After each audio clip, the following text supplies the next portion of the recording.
মিথুন রাশির জাতকদের বর্তমান সময়কে যদি পর্যবেক্ষণ করতে হয়, মূলত যদি জুন 2026 অবধি পর্যবেক্ষণ করতে হয়, তো দেখা যাচ্ছে যে মিথুন রাশির ক্ষেত্রে দুটো জায়গাতে বেশ কিছু প্রবলেম চলছে।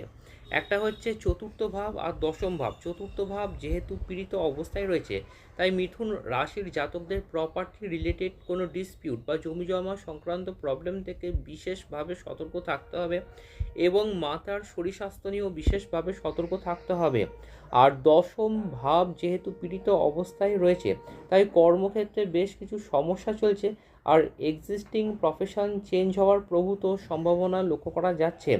তবে মিথুন রাশির জাতকদের জন্য সুখবর রয়েছে, সেটা হচ্ছে যেহেতু দ্বিতীয়ভাবে তুঙ্গ বৃহস্পতি 2 জুন ট্রানজিট করতে চলেছে, মিথুন রাশির জাতকদের ইনকামের জায়গাটা কিন্তু যথেষ্ট ভালো হয়ে যাচ্ছে এবং এই বৃহস্পতি যেহেতু অষ্টম ভাবকে দৃষ্ট করবে, তাই যারা শেয়ার মার্কেট বা স্টকের সাথে যুক্ত আছেন তাদের ক্ষেত্রেও ইনকামের জায়গাটা যথেষ্ট ইমপ্রুভ করবে এবং যারা ব্যবসার সাথেও যুক্ত আছেন তাদেরও ফার্স্ট জুন 2026 থেকে অনেকটাই স্টেবল হয়ে যাচ্ছে।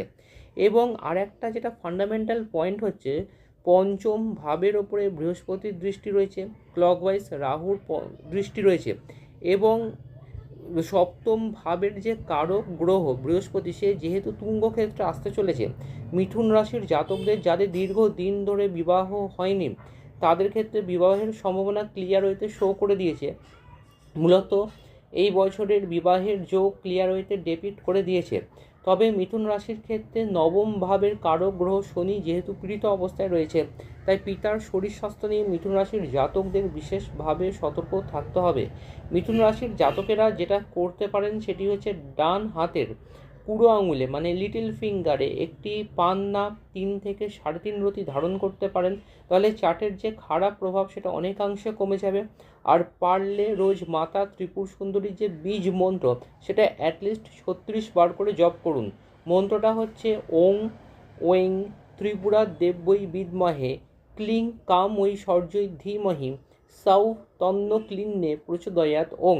আবার রিপিট করছি, ওং ওং ত্রিপুরা দেব্যই বিদ্মহে ক্লিং কামৈশ্বর্যই ধীমহি সৌ তন্ন ক্লিন্নে প্রচোদয়াৎ ওং।